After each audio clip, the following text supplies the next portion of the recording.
Hello, and thank you for joining us for this week's edition of It's Your City. I'm your host, Courtney Bloomer. Today's show is brought to you by Wired Wednesday Digital Artists Club, sponsoring How to Become a Filmmaker in 5 Easy Steps. For more information on the workshop, visit Wired Wednesday on Facebook, all in preparation for the citywide film competition coming to Carson City. Check Facebook for more information.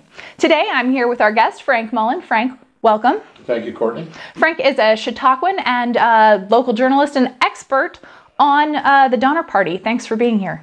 Thank you. Now, we brought you on today because you have a really exciting upcoming event taking place in Gold Hill, and we would love to share that with our community, and hopefully some folks will come up and check it out. Tell us what you're going to be talking about. I'll be talking about, the title of the presentation is Walking in the Footsteps of the Donner Party. And basically, I studied them in great depth from when they left Springfield, Illinois in spring of 1846 to when the last survivor came off the hill in April of 1847. And so I talk a lot about the nuts and bolts of the journey, but also what they faced during their entrapment in the Sierra in the terrible winter of 1846-47. I think in general, most people have heard about the Donner Party and as sort of a gruesome history there, but they may not know all of those details. Yeah, people remember the Donner Party because of the cannibalism.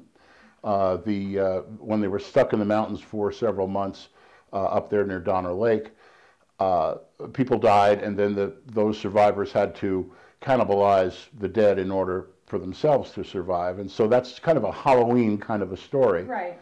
But to me, what lifts up the Donner Party from being a horror story is the incredible bravery of the people involved. The women who kept small children alive for months when there was really no food.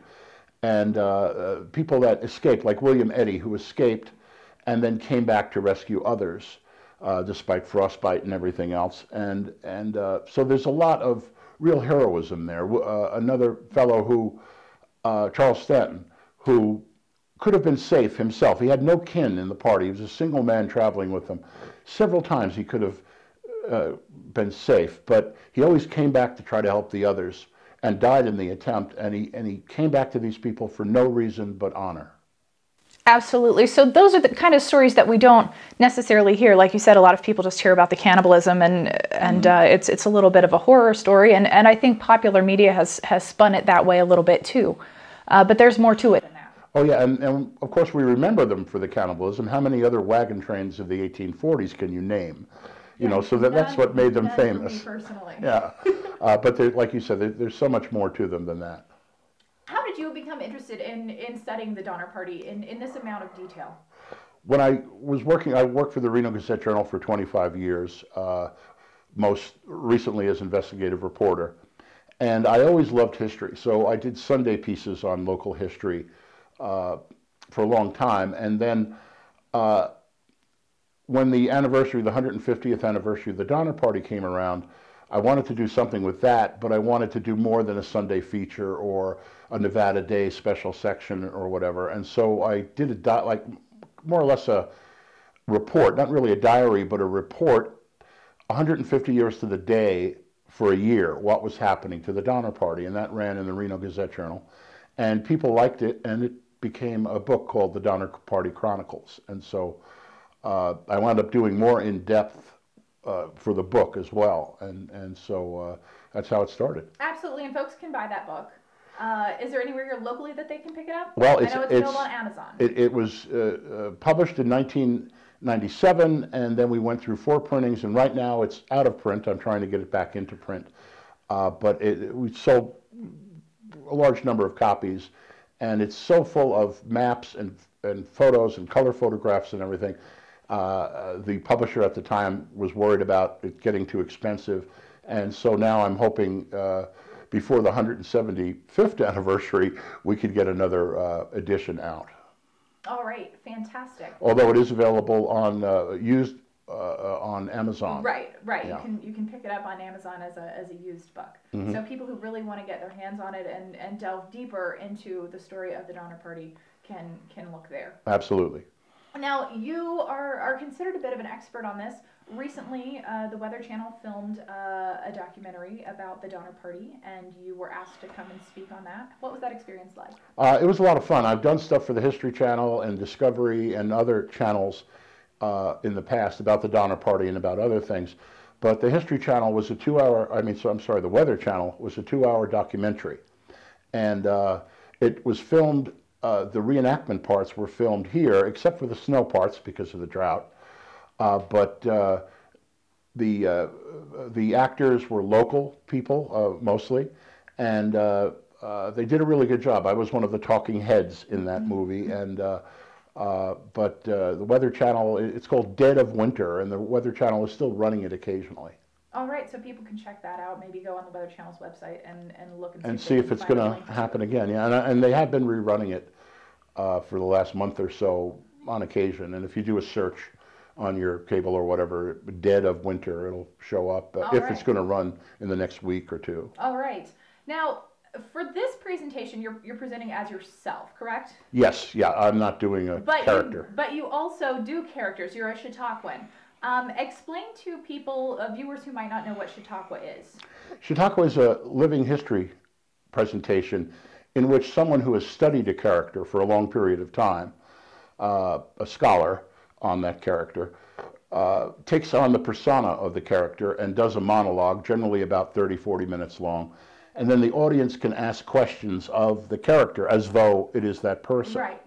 And then afterwards, for the last 10 minutes or so, it's usually about an hour-long thing, for the last 10 minutes, the scholar comes out of character and can answer questions like, when did the character die, or what do you think of that person's life, or whatever. And so it's been going on now for, Chautauquas all over the country have been going on for about 30 years now. And I think 23 states now have Chautauquas that are sponsored by universities or the humanities programs or whatever. And so I get to do it all around the country. Absolutely, and you've traveled everywhere doing a really broad range of characters. You've done Einstein, Babe Ruth, Edward R. Murrow. Who's your favorite character to portray? I just came, or a couple of weeks ago, I was in Las Vegas doing Henry VIII. And I love Henry because he's so over the top. And, you know, most of the characters I do are larger than life, Babe Ruth, Einstein. But Henry is just super over the top. Right. And he's a lot of fun to do. Very dramatic. Very dramatic, and he runs hot and cold within the same sentence. He might be super friendly, hail fellow, well met, 1 second, and then something reminds him of some traitor somewhere and explodes. Right. You know, and so that's a fun character to play. He's not really evil, although he did do a number of evil things. Right. Not known for being a super nice guy. No, but he came across that way.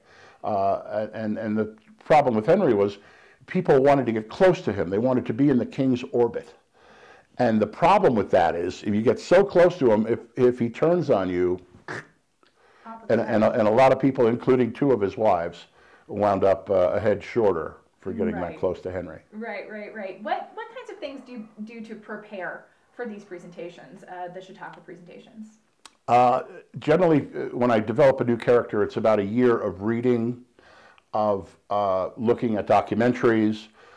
In some cases, for example, when I do Einstein, Edward R. Murrow, more contemporary characters, there's video available. Huey Long, I'm going down to Louisiana next month to do Huey P.S. Long down in Baton Rouge. And so I'm able to watch newsreels of Huey pounding his fist into his hand, and a populist candidate. And it's a good year for populist candidates. And so I try to immerse myself in that character for a year. And then when I have to do another character, I kind of put that one aside and then review it. For example, this morning, I was listening to my presentation as U.S. Grant. In a few days, I'm going to California to do General Grant. And so I've got to review. But once you do that whole year of immersion, it comes back pretty easy. Right. You're very familiar with the characters. Right. What drew you to performing in Chautauqua? It was the Donner Party. When I did the Donner Party book, a friend of mine, Raleigh Melton, who's passed away now, said, gee, you ought to do Chautauqua, one of the Donner Party characters. And I said, hey, Raleigh, nobody's going to look at me and think I starved on a mountaintop for 4 months. It's just not going to work. And he said, no, no, no, no. Do one of the rescuers. Because they were big guys. They carried children out on their shoulders. And so I did. I did one of the rescuers at the California Trail Days up in Truckee. And I really liked it. And so the following year, they said, gee, would you like to do another character? 1920s is the theme, but we really need an athlete. And I said, once again, it's been a long time since I was an athlete. I mean, you know, a overweight athlete, and then it hit me, Babe Ruth. And so I did Babe Ruth, although in the 20s he wasn't overweight. Actually, that's when he started getting overweight, when he got to New York and started eating and drinking like a madman. But so I did Ruth, and the following year Henry VIII, and it just snowballed from that.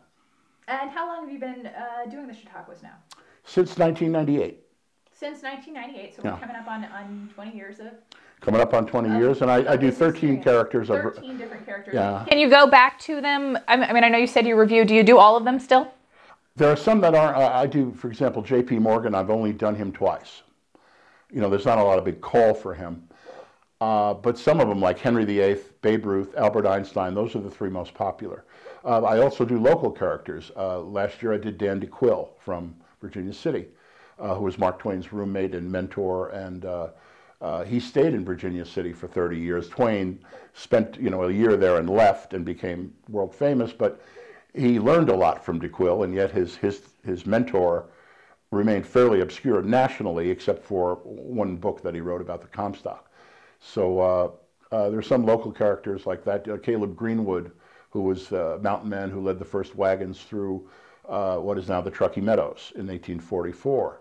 And so it's a kind of a mixture of local characters and big nationally known characters like and Einstein. Internationally known. And internationally. In some cases. Yeah, I think Henry's the only international one I do. But like I said, he's a lot of fun.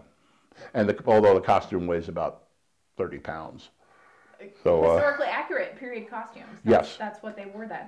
Yeah, a lot of you know, heavy undergarments and heavy robes and doublets and capes and you know, wool hats and all that. So it's when I do him elsewhere, I need a separate suitcase for Henry.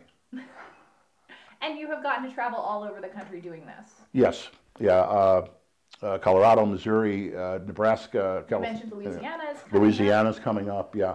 And so, you know, it's not like I can't make a living from Chautauqua alone. There is an honorarium, you know, when you do other states. But it's a lot of fun, and the audiences seem to enjoy it. So I'm going to do it as long as I can.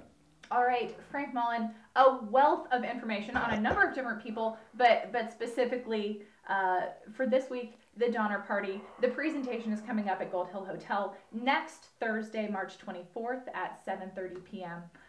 Folks who are interested in attending that presentation, the cost of the presentation alone is $10, or you can go early and get a package with dinner and the presentation at the Gold Hill Hotel.